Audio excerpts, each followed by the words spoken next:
यहाँ के हम सिकंदर, चाहे तो रख ले सबको अपनी जेब के अंदर. जो जीता वही सिकंदर मधील हे गाणं तुम्ही ऐकलं असेल, गुणगुणलं देखील असेल.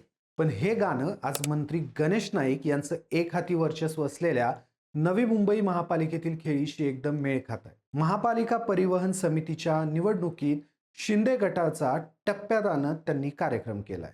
आता शिंदे गट याचा बदला ठाण्यात घेण्याच्या तयारीत आहे. त्यामुळे मुंबईत एकत्र पण गावात विरोधात अशी स्थिती शिंदे आणि नाईक यांची झाली आहे असं म्हणता येईल.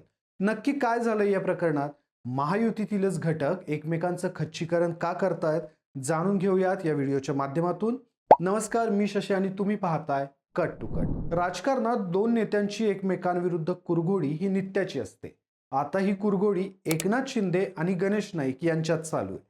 एकमेकांचे कट्टर प्रतिस्पर्धी म्हणून एकमेकांना डिवचायची एकही संधी हे दोघं सोडत नाहीयेत. आता नवी मुंबई परिवहन समितीच्या निवडणुकीवरून या दोन्ही गटात पुन्हा वाद पेटलाय. नाईकांनी नवी मुंबईत केलेल्या कामाचे व्याजासहित परतफेड ठाण्यात करण्याचं शिंदे गटानं ठरवलंय. नक्की काय आहे एकनाथ शिंदे यांची रणनीती हे जाणून घेण्याअगोदर नवी मुंबई महापालिकेत काय झालंय हे पाहू. नवी मुंबई महापालिकेत 111 नगरसेवक आहेत, ज्यात 65 जागा जिंकत भाजपनं एक हाती सत्ता स्थापन केली, तर 42 जागा जिंकत शिंदे गट विरोधात बसलाय. इथल्या विविध समित्यांची निवड आता होतीये. त्याचाच भाग असणाऱ्या परिवहन समितीची घोषणा होणार होती. यात सत्ता जरी भाजपची असली तरी महाराष्ट्र महानगरपालिका अधिनियमातील तरतुदीनुसार प्रमाणात प्रतिनिधित्व मिळेल अशी अपेक्षा शिंदे गटाला होती. पण भाजपनं नियमांचा कीस पाडत महापालिकेत कलम 25(2) व कलम 25(3) नुसार मतदान प्रक्रियेची घोषणा केली. यामुळे शिंदे गट आक्रमक झाला. त्यांनी पालिकेतच ठिय्या आंदोलन सुरू केलं. यामुळे महापौरांनी सभागृहाचं कामकाज काही काळ तहकूब केलं होतं. त्यानंतर बहुमताचा फायदा घेत भाजपनं परिवहन समितीवर 12 पैकी 12 सदस्य निवडून आणले. याच्या विरोधात शिंदे गटानं न्यायालयात जाण्याची भूमिका घेतली.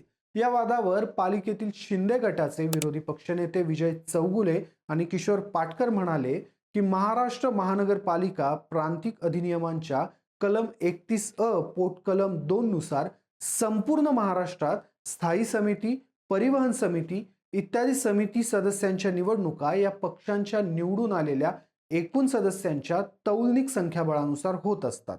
असं असताना भाजपनं नियमाला बगल देऊन केवळ बहुमताच्या जोरावर परिवहन समितीवर स्वतःच्या 12 पैकी 12 सदस्यांची निवड केली. 29 महापालिकांना समान नियम असताना नवी मुंबई महानगरपालिकेमध्ये वेगळा नियम का? यावर उत्तर देताना सभागृह नेते सागर नाईक म्हणाले, कलम 31(अ) पोट कलम 2 अन्वये महापालिका सदस्यांव्यतिरिक्त सदस्यांची निवड करायची असल्यास तौलनिक बळाची गरज नसते. 25(ब) प्रमाणे कायद्यानं सभागृहाला 2 पर्याय दिलेले असून महापालिका सदस्य किंवा महापालिका सदस्यांव्यतिरिक्त अनुभव असलेल्या तज्ज्ञ व्यक्तींमधून सदस्य निवडण्याचा अधिकार सभागृहाला दिला आहे. केवळ महापालिका सदस्यांमधून समिती सदस्य निवडायचे असल्यासच तौलनिक बळाची गरज लागते. त्यामुळे ही निवड कायदेशीर आहे. यावर शिंदे गटाने नाईकांच्या या खेळीचा बदला ठाण्यात घ्यायचं ठरवलंय. नवी मुंबईत ज्या पद्धतीनं परिवहन समिती सदस्यांची निवड करण्यात आली त्याच पद्धतीनं ठाणे पालिकेत स्थायी आणि परिवहन समिती सदस्यांची निवड करण्याचा आग्रह शिंदे गटाच्या नेत्यांनी एकनाथ शिंदे यांच्याकडे धरलाय. त्यामुळे सोमवारी होणारी निवड रद्द करण्यात आली आहे. सभेच्या विषय पत्रिकेवर स्थायी समिती सदस्य निवडीचा विषय होता, मात्र प्रशासनानं हा विषय मागे घेत असल्याचं सांगून पुढील विषयांचं वाचन केलं. सदस्य पदावर कोणाची नियुक्ती करायची हे अंतिम झालेले नसल्यामुळे विषय मागे घेण्यात आल्याचं शिंदे सेनेच्या नगरसेवकांकडून सांगण्यात आलंय.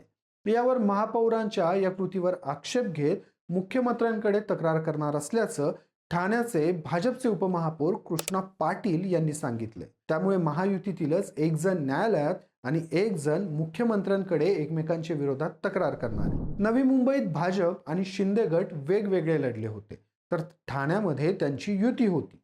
त्यामुळे ठाण्यात शिंदे गट आक्रमक भूमिका घेऊ शकत नाही. राज्यात जवळपास 20 महापालिकेत भाजपची सत्ता आहे. त्यामुळे याचं लोण इतर महापालिकेत देखील पसरण्याची शक्यता आहे. यात महत्वाची अशी मुंबई महानगरपालिका देखील आहे. महापालिका हे खरं तर फक्त निमित्त आहे. वास्तवात एकनाथ शिंदे आणि नाईक हा वाद दर थोड्या काळानं डोकं वर काढतोच. नुकतेच नाईक यांनी शिंदे यांच्यावर जोरदार टीका केली होती. या टीकेमध्ये नवी मुंबईकरांच्या सुविधेसाठी मी भूखंड मागितले होते. हॉस्पिटल, गार्डन यासाठी भूखंडाची मागणी आम्ही करतोय. ते सर्व नवी मुंबईकरांचे भूखंड बिल्डरांच्या घशात घालण्याचं काम सिडकोनं केलंय. मला या गोष्टीची लाज वाटते. ज्या मंत्रिमंडळामध्ये मी आहे त्या मंत्रिमंडळातल्या नगरविकास खात्याच्या लोकांनी अशा प्रकारचं कर्मदरिद्री काम केलंय. माझा राग शांत करायचा असेल तर सर्व भूखंड परत करा. मी जर नवी मुंबईकरांसाठी चांगलं काम नाही केलं तर हे मंत्रिपद काय चाटायचंय का, असा सवाल देखील त्यांनी उपस्थित केला होता. त्यावर शिंदे साहेब शाखा प्रमुख असताना नाईक मंत्री होते. त्यानंतर शिंदे मुख्यमंत्री आणि उपमुख्यमंत्री देखील झाले. तरीही नाईक त्याच ठिकाणी आहेत. 2022 मधील उठाव झाला नसता तर त्यांना मंत्रिपद देखील मिळालं नसतं, असा टोला श्रीकांत शिंदे यांनी मारलाय. उपमुख्यमंत्री एकनाथ शिंदे यांनी स्वतः या विषयावर प्रतिक्रिया देताना गणेश नाईकांना काल श्रीकांत शिंदेनी उत्तर दिलंय असं एका वाक्यात सांगून अधिक भाष्य करणं टाळलं. याआधी देखील किल्ले कोणाचेच नाहीत. पक्षानं परवानगी दिली तर यांचं नामोनिशाण साफ करून टाकू. भाजप हा शिस्तीचा पक्ष आहे आणि आम्ही आदेश मानतो. पक्षाकरता मनाला पटत नसताना कार्यकर्त्यांनी काही गोष्टी सहन केल्यात, असं म्हणत नाईक यांनी एकनाथ शिंदे यांना डिवचलं होतं. त्यावेळी सगळा शिंदे गट नाईक यांच्यावर तुटून पडला होता.